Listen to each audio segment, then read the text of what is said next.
50 টাকা দিব 50 টাকা কোপা মিলাবা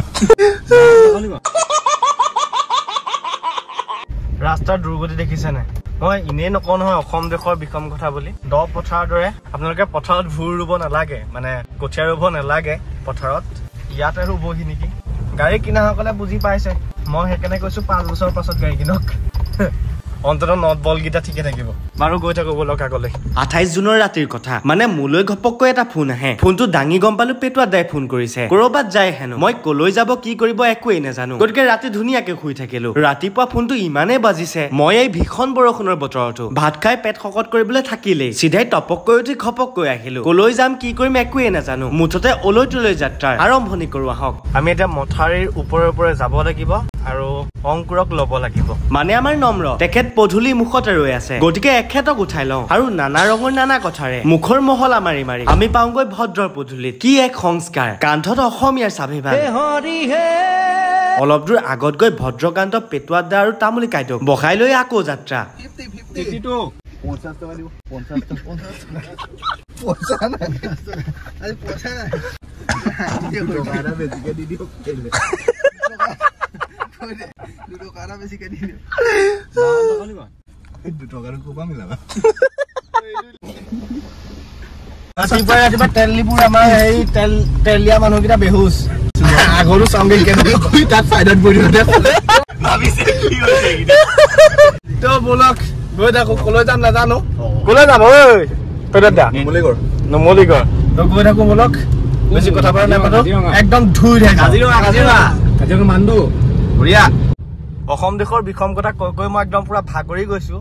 এই ৰাস্তালে মন কৰকচোন গতিকে আকৌ এবাৰ বুলি সুন্দৰ গীতৰ আমেজ লৈ লৈ ছটাই পাৰ হলো ৰাস্তাৰ নমুনা কি চাবা খাল বিল সকলো পাইছো এতিয়া হাতী গৰু পাৰ হলো কি এক সুন্দৰ ৰাস্তা বৰ্ণনা কৰি কৰি মই ভাগৰি যাম বাৰু এইবোৰ কথা বাদ দিয়ক আগলৈ গৈ থাকো বলক পেট্ৰল পাম্পত তেল ভৰাম বুলি সোমাইছিলো কিন্তু সৌজোপা দেখোন এজোপা মধুৰি গছ গতিকে ভদ্ৰ আৰু মই গলো জোকাৰি পাৰিলো একদম মিঠা মিঠা পকা পকা তেল ভৰাবলৈ আহি পেলাই মধুৰিও খাবলৈ পালো একদম এক্সট্ৰা বেনিফিট কেনেকুৱা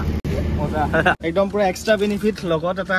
মধুৰি লৈ লৈছো আমি মধুৰি খোৱাবান লৈ লৈছো পেটুৱা দা খাই লোৱা খালা মধুৰি বহুত সোৱাদ আছে क्या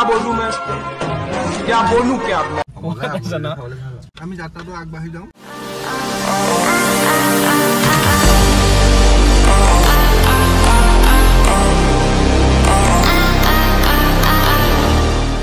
আসলতে আমি আহি আছো নুমলীগড়ত থকা বাবা থানলৈ আৰু তাতে আমি চাকি বন্তি দিম তাৰপিছত তাৰ পৰা আমি অলপমান সময় ৰখিম তাৰপিছত আমি যাম কলৈ যাম পেটুৱা দা বৰগছ যাম আৰু কলৈ যাম মালু তো আমি আজি অলপমান ব্যতিক্ৰমিক আৰু অলৈতলৈ যাত্ৰা এপিসোড 3 গৈ থাকো মই নাজানোৱে আচলতে কলৈ যাব কি কথা আহিছো উঠাইছো আৰু ডাইৰেক্ট গুচি আহিছো এই ৰাস্তাৰ মজা লক ফিল লক পুৰা আমি বাবাথান পাইছো আৰু বেছি দূৰ নাই এই কন্টাক্ট কোনফালে যাব লাগিব এফালে এজনে কি বুলি কয় নাজানো সেইজনে কিবা কৰি আছে ভক্ত সকলো আহিছে বাবাথান আমি পাই গৈছোহি আৰু গামোচাখন ধুনীয়াকে পৰিধান কৰি লওঁ তাৰপিছত আমি যাওঁ অলপমান অতীতৰ কথাও পাতিম বাবাথানৰ বিষয়ে পাতিম আৰু আপোনালোককো দেখুৱাম চাকিও দিম গতিকে গৈ থাকো বলক তো সকলোৱে আমাৰ গামোচা পৰিধান কৰি লৈছে তামুল দা কেনেকুৱা মজা পৰিৱেশটো কেনেকুৱা পাইছা মজা ন আৰু আমাৰ পেটুৱা দা আছে পেটুৱা দা কেনেকুৱা লাগিছে অতি সুন্দৰ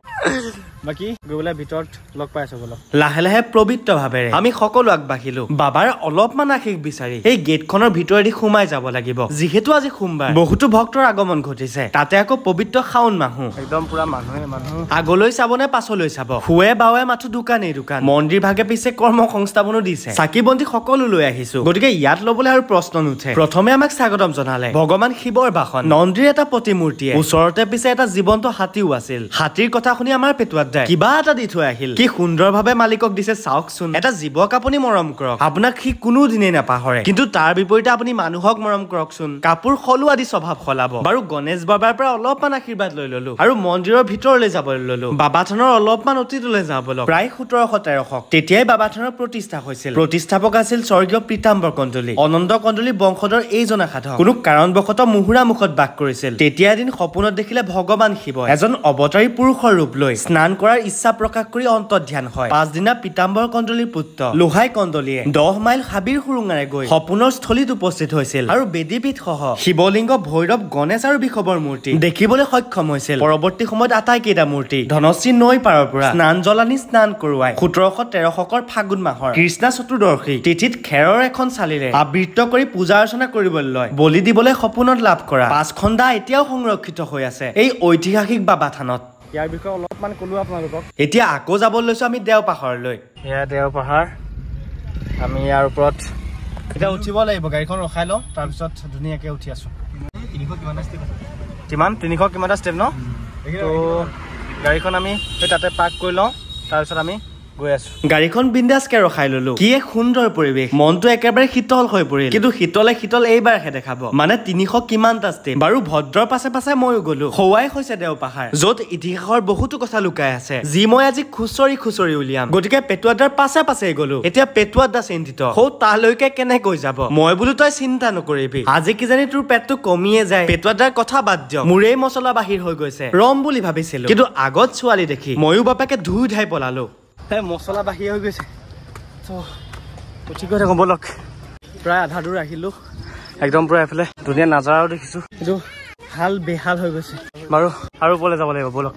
দেওপাহাৰ বা দেও পৰ্বতৰ অৰ্থ হৈছে ঈশ্বৰৰ পাহাৰ খ্ৰীষ্টীয় 7ম শতিকাৰ পৰা 9ম শতিকাৰ স্থাপত্য শৈলীৰে ভৰা দেওপাহাৰৰ শিখৰত অৱস্থিত শিলৰ মন্দিৰে ইতিহাসৰ বহুতো কথা প্ৰকাশ কৰে নুমলীগড়ত অৱস্থিত দেওপাহাৰত এখন সংৰক্ষিত পুৰাতাত্ত্বিক উদ্যান আছে যাৰ নিচেই কাষতে আছে কাজিৰঙা ৰাষ্ট্ৰীয় উদ্যান জনশ্ৰুতিৰ মতে এই পাহাৰটোক জৰাসন্ধ পাহাৰ বুলি কোৱা হয় কিয়নো মগধৰ ৰজা জৰাসন্ধই শ্ৰীকৃষ্ণৰ সৈতে যুদ্ধ কৰোতে এই পাহাৰতে বাহৰ পাতি আছিল আন কিছু লোকৰ মতে আকৌ গদাপানী কোঁৱৰে লৰা ৰজাৰ ভয়ত এই পাহাৰত পলাই আহি অপেশ্বৰী নৃত্য উপভোগ কৰিছিল যি কেইগৰাকী অপেশ্বৰীয়ে নাচি দেওলগা ধৰণে শূন্যত বিলীন হৈ পৰিছিল আৰু হয়তো তাৰ বাবে এই পাহাৰৰ নাম দেওপাহাৰ হ'ল এই পাহাৰত শিৱ আৰাধনা ভগ্নাংশ পোৱা গৈছে ইয়াৰ উপৰি মহাভাৰত ৰামায়ণৰ বহুতো ভগ্নাংশ দেখিবলৈ পোৱা যায় ভাবিলে আচৰিত নালাগে নে প্ৰায় হাজাৰ বছৰ আগৰ এই ভগ্নাংশবোৰে একোটা উদাহৰণ বাৰু অতীতৰ কথা বহুত পাতিলো এতিয়া কাজিৰঙাৰ দিশে যাওঁ বলক আৰু কাজিৰঙাৰ ভিডিঅ'বোৰ দিলে বহুত দীঘল হ'ব মিনি ব্লগ হিচাপে দিয়া আছে গতিকে তাতেই গৈ চাই ল'ব আজি আৰু বেছি কথা বতৰা নাপাতো ইয়াতে আপোনালোকক এৰিলো আকৌ এটা নতুন ভিডিঅ'ত লগ পাম বাৰু আজিলৈ বিন্দাসকে বাই বাই